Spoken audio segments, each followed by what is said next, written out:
کل ملاقات میں اسٹیل پروڈیوسرز بھی تھے، اسٹیل مینوفیکچررز بھی تھے، انہوں نے اپنے تحفظات سامنے رکھے. اسمگلنگ کے حوالے سے جب پوائنٹ آیا تو کیا کہا وفاقی وزیر خزانہ نے؟ دیکھیے، اسمگلنگ کو فوکس کرنے سے پہلے میں تھوڑا سا ایک پازیٹیو نوٹ پہ بات کرنا شروع کرنا چاہوں گا کہ وفاقی وزیر خزانہ نے ایک تو بہت اچھی ایک جو خبر دی ہے وہ یہ ہے کہ پاور کے ریٹس جو ہیں اس کو حکومت آنے والے بجٹ میں انڈسٹری کے لیے کچھ خوشخبری سنانے جا رہے ہیں. اس پہ بہت سنجیدگی سے کام ہو رہا ہے. اگر پاور ریٹس میں کمی آتی ہے تو اس سے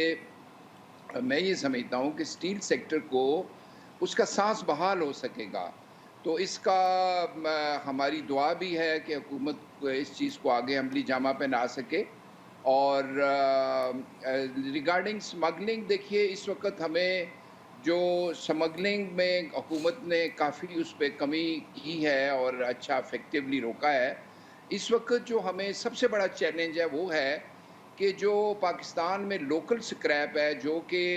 ٹوٹل جو سٹیل بنتا ہے پاکستان میں ایک سال میں، اس کا تقریباً 20 سے 25% وہ لوکل سکریپس استعمال ہوتا ہے اس میں،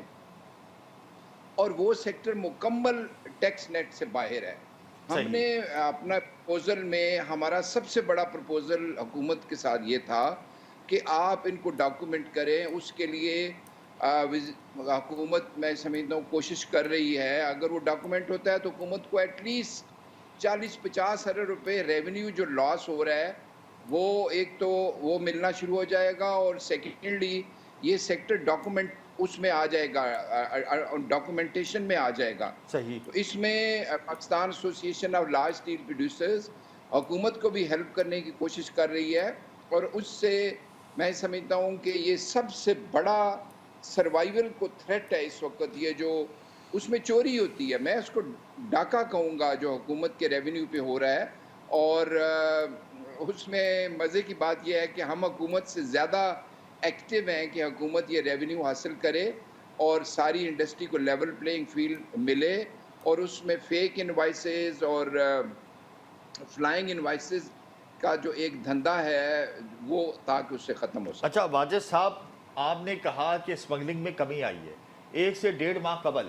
لارج اسٹیل پروڈیوسرز کی جانب سے پریس ریلیز جاری ہوئی تھی جس میں اسمگلنگ کو سب سے بڑا ایک مسئلہ قرار دیا تھا اور کہا تھا کہ اس کی وجہ سے حکومتی خزانے کو اربوں روپے خسارے کا سامنا ہے. اب 1-1.5 مہینے کے بعد اسمگلنگ میں کمی آ گئی. جب وفاقی وزیر خزانہ سے ملاقات ہوئی تو اسمگلنگ میں کمی آ گئی ہے کیا؟ نہیں، یہ جو ان کی میٹنگ سے پہلے کی بات ہے. جی. میں آپ کو پریسائزلی بتاؤں کہ فروری 2024 میں آفیشیلی 22,000 ٹن سمگل ہو کے مٹیریل آیا، جو بیسیکلی آفیشلی؟ سکریپ نہیں تھا بلکہ نئے میٹیریل کو جو ری یوزبل ہوتا ہے جی. اور بلٹ کے کلوز ترین ہوتا ہے اس کو سکریپ کے طور پہ لایا گیا. وہ ہم نے رپورٹ کیا، اور پھر ہم نے مارچ کے شروع میں حکومت کو اخباروں میں اشتہار دیے، یہ وہ کیا. تو مارچ کے میں ٹو بی ویری پریسائز 12-13 تاریخ تک جو کچھ مٹیریل آیا اس کے بعد اس کو روک دیا گیا. اس میں پھر کافی یعنی بہت حد تک کمی آئی ہے. یہ اچھا، یہ جو مارچ 22,000 ٹن اسٹیل اسمگل ہو کر آیا، یہ کہاں سے آیا؟ ایران سے؟ یہ ایران سے بالکل. اور میں یہ بھی آپ کو بتاتا چلوں کہ ایران سے سکریپ جو ہے اس کو ایکسپورٹ کرنے پہ مکمل پابندی ہے. مزے کی بات یہ ہے کہ وہاں سے آپ جو لائیں وہ سکریپ نہیں لا سکتے. وہ آپ نیا سٹیل ہوتا ہے، اس کو میں یہ کہوں گا ری یوزبل ہوتا ہے، پلیٹس کی صورت میں، جی. اینگلز کی صورت میں، گرڈر. اور وہ جو ہوتا ہے وہ بیسیکلی آپ اس کو ایک انٹرمیڈیٹ پروڈکٹ کہہ سکتے ہیں. یہ وہ ہوتا ہے جس کو ہماری اتھارٹیز اس کو سکریپ کے طور پہ ڈکلیئر کر دیتی ہیں، جس سے اربوں کا حکومت کو ریونیو کو لاس ہوتا ہے. اندازے کے مطابق سالانہ حکومتی خزانے کو کتنا نقصان ہوتا ہے اسٹیل اسمگلنگ سے؟ دیکھیے، ہمارا جو اندازہ جو ہم نے اشتہاروں میں بھی دیا ہے، حکومت کو بھی کہا ہے جی. کہ تقریباً 5 لاکھ ٹن جو ہے جب سمگلنگ ہوتی ہے جن دنوں میں، ان دنوں جی. میں تو رکی ہوئی ہے، تو تقریباً 5 لاکھ ٹن سٹیل جو ہے اس میں تھوڑی بہت دیکھیں 5 کی بجائے 4.5 ہو سکتا ہے یا جی 5 جی، کی ایک بجائے اندازے کے اوپر رفلی بات ہو رہی ہے نا۔ ہاں اس میں ہم نے حکومت سے یہ کہا تھا کہ آپ کا تقریباً 25 ارب روپے کا ریونیو کا لاس سالانہ ہو رہا ہے 25 اور ارب سب روپے سے کا بڑی خسارہ بات ہو رہا یہ ہے۔ ہے جی جی ہاں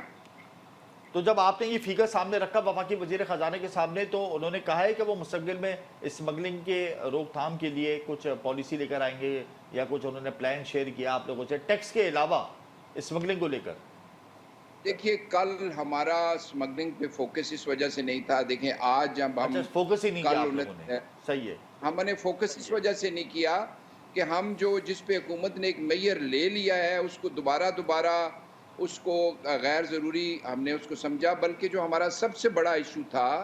ایک تو تھا لوکل سکریپ میں جو ٹیکس ایویژن ہو رہی ہے میسو ٹیکس ایویژن وہ ہم نے فوکس کیا پھر ہم نے ایف بی آر کے چیئرمین موجود تھے انہیں ہم نے ایک اور چیز بتائی وہ یہ ہے کہ ایکسپورٹ فیسیلیٹیشن اسکیم جو گورنمنٹ نے کچھ عرصہ پہلے لانچ کی جی اس میں کئی فلاز ہیں اور ہر ایک سسٹم جب نیا آتا ہے اس میں کچھ چیزیں ہوتی ہیں جن کو امپروو کرنا پڑتا ہے ہم نے کوئی 1.5 سال سے حکومت کو انگیج کیا ہے کہ ای ایف ایس میں کچھ ہم انیبلنگ اس میں چینجز ہیں جو ہم نے سجیسٹ کی جس پہ ایف بی آر ایگری ہے اگر وہ ہو جائے تو اس سے یہ ہے کہ ایکسپورٹس کو بہت بوسٹ میں آپ کو یہ بتاتا چلوں کہ جو ہماری انڈسٹری ہے وچ از بیسیکلی میلٹنگ انڈسٹری یہ اسٹیل انڈسٹری کی بیک بون ہے ٹھیک ہے بالکل۔ آپ یہی نے ایک تجاویز جو ہیں وہ پیش کی ای ایف ایس کے حوالے سے چیئرمین ایف بی آر نے ایگری کیا اب دیکھتے ہیں کہ بجٹ کے اندر یہ کیا اسٹیپ اٹھاتے ہیں اب اسمگلنگ کے ہی سوال کو لے کر میں ظفر صاحب آپ کی جانب آتا ہوں ڈالر کی اسمگلنگ سے بھی ملکی خزانے کو بہت نقصان ہوا ابھی بھی ہم دیکھ رہے ہیں کہ راہداری کے ذریعے ڈالر کی اسمگلنگ جاری ہے اسٹیل سیکٹر ہو الیکٹرانک آئٹمز ہو فوڈ سیکٹر ہو اسمگلنگ ابھی بھی پاکستان کو کھا رہی ہے دیمک کی طرح ٹاسک فورسز بنائی تھیں اور بہت زبردست اور ریپڈ پازیٹیو رسپانس آیا تھا ٹاسک فورسز کا پھر ہم دیکھتے ہیں کہ اب جو اسمگلنگ کلچر ہے وہ بڑھ رہا ہے ہم کیوں نہیں روک پاتے پیٹرولیم آپ دیکھ لیں سیکٹر میں بھی اسمگلنگ بڑھ رہی ہے کیا وجہ کیا ہے؟ دیکھیے جناب سب سے پہلی وجہ تو یہ ہے کہ یہ ایک نیکسس ہے اور پورے مافیاز ہیں اگر ڈالر اسمگل ہوتا ہے تو اس کے اندر ہماری فیلڈ کے لوگ بھی ہوتے ہیں اس میں سرکاری لوگ بھی ہوتے ہیں اور اس کے اندر اسمگلرز بھی ہوتے ہیں اگر ہم اسٹیل کی بات کریں تو وہاں پہ بھی یہی ہے اگر اسکریپ آ رہا ہے تو اس کے اندر اسٹیل کا جو مینوفیکچر ہے وہ بھی شامل ہے اس کے اندر اس کا ٹریڈر بھی شامل ہے اسمگلر بھی ہے اور سب سے بڑا رول سرکاری اہلکاروں کا ہے ہر فیلڈ میں ایسا ہے اگر ان کو لوکلی اگر ان کو سپورٹ نہیں ملے گی چاہے کپڑے والا ہو چاہے رنگ والا ہو چاہے گولڈ ہو چاہے ڈالر ہو کوئی بھی اگر ہم لوگ اپنے اندر نیشنلزم لے آئیں تھوڑا سا اور یہ سوچ لیں کہ ہم کو اپنی ڈیوٹیز یاد کر لیں اپنی رائٹس کے علاوہ مسئلہ یہ ہے ہمارے پاس ہر آدمی کا بڑی لمبی لسٹ ہے وش لسٹ چاہے اسٹیل ہو چاہے ایکسچینج مارکیٹ ہو چاہے ایکسپورٹر ہو چاہے امپورٹر ہو وہ اپنے حصے کا کام نہیں کرتا ہر کام چاہتا ہے حکومت کی بیساکھیوں پہ ہو حکومت سے سپورٹ پہ اوپر ہو حکومت مجھے سستا قرضہ دے دے حکومت مجھ کو ٹیکس فری کر دے حکومت میرے لیے اسمگلنگ بند کر دے تو ہماری سب کی یہ بات ہے لیکن ہمارے حصے کا جو کام ہے وہ ہم کرنے کو تیار نہیں ہیں جیسے کہ آپ دیکھیے کہ پراپرٹی کے اوپر بہت سارے لیکس آتے ہیں تو بجائے ہم وہ پیسے یہاں لگائیں ہم اپنے ملک کو اجاڑ کے پیسے باہر لے جاتے ہیں اور وہی پیسے ہم کہتے ہیں یہاں پہ ہم یہاں پر بینکوں سے زمینوں پر قبضہ ہو جاتا ہے نا سسٹم یہاں پہ ایکٹیو ہے اب کیا کریں نہیں بلڈر پریشان ہے اوورسیز پاکستانی پریشان ہے جس زمین پہ وہ پیسے بیچتا ہے تھوڑے دنوں کے بعد وہاں پہ سسٹم کے لوگ آگے بیٹھ جاتے ہیں بالکل یہ بات ہے تو میرا کہنا یہ ہے کہ جو اسمگلنگ کی بات ہے جو تھوڑی دیر پہلے میں نے آپ کو کہا کہ جو آرمی چیف ہیں آئی ایس آئی چیف ہیں اور ان کی جو ٹیمیں ہیں جی انہوں نے جو یہ ایڈمنسٹریٹو میئرز لیے اسمگلنگ کے ٹریڈ بیس اسمگلنگ ٹریڈ بیس منی لانڈرنگ ڈالر کی اسمگلنگ چاول چینی گندم ہر چیز کی اسمگلنگ کو روکا گیا اور اسی کی وجہ سے ڈالر 340 سے 280 پہ آیا اور ابھی اسمگلنگ کم ہے جی ابھی اسمگلنگ کم جی ہے ابھی بہت کم ہے اسمگلنگ دیکھیے انہوں نے نہ صرف اسمگلرز کو پکڑا بلکہ جو سرکاری اہلکار ان کے خلاف بھی کاروائی ہوئی ہے ان کو صحیح بھی ہے پکڑا گیا آخری 2 منٹس ہے میرے پاس واجد بخاری میں آپ کی طرف آ رہا ہوں اب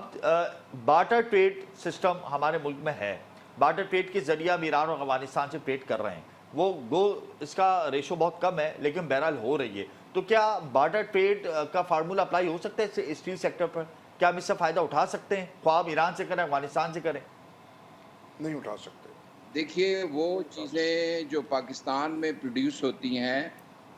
چاہے وہ اسٹیل ہے یا کچھ بھی ہے، ہم اس کو چاہے کسی طرح بھی ڈسکریج کریں گے، چاہے وہ بارٹر ہو یا کچھ بھی ہو، اگر لوکل انڈسٹری وہ چیزیں پوری کر رہی ہے اپنے ملک کی ضروریات کے لیے تو کسی صورت میں بھی نہیں آنی چاہیے، بیکاز آپ کے ملک کی انڈسٹریلسٹ بات کر رہے ہیں اتنے مشکل حالات میں، بجلی، آپ انٹرسٹ ریٹ کو دیکھیں، آپ بجلی کے ریٹس کو دیکھیں، آپ ہر چیز کو دیکھیں، تو یہاں پہ تو ایک بہت بڑا جہاد ہے، تو اس میں کوئی بھی چیز جو پاکستان میں پروڈیوس ہو رہی ہے جی ہمیں اس کو انکریج کرنا ہے، اور جو نہیں ہے اس کا بارٹر ضرور کیجئے، نو پرابلم۔ آخر میں یہ بتا دیں، مستقبل میں اسٹیل کی قیمتوں میں کمی ہوگی یا آپ اضافہ دیکھ رہے ہیں؟ دیکھیے اس وقت کمی یا زیادہ، پہلے تو میں یہ بتاؤں کہ ہر ایک ٹن جو سٹیل کا بک رہا ہے، ایک ٹن، اس میں سے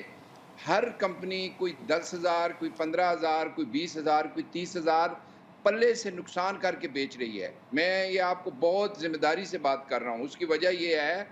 کہ انڈسٹری لگانا آسان ہے، آپ اس کو بند نہیں کر سکتے،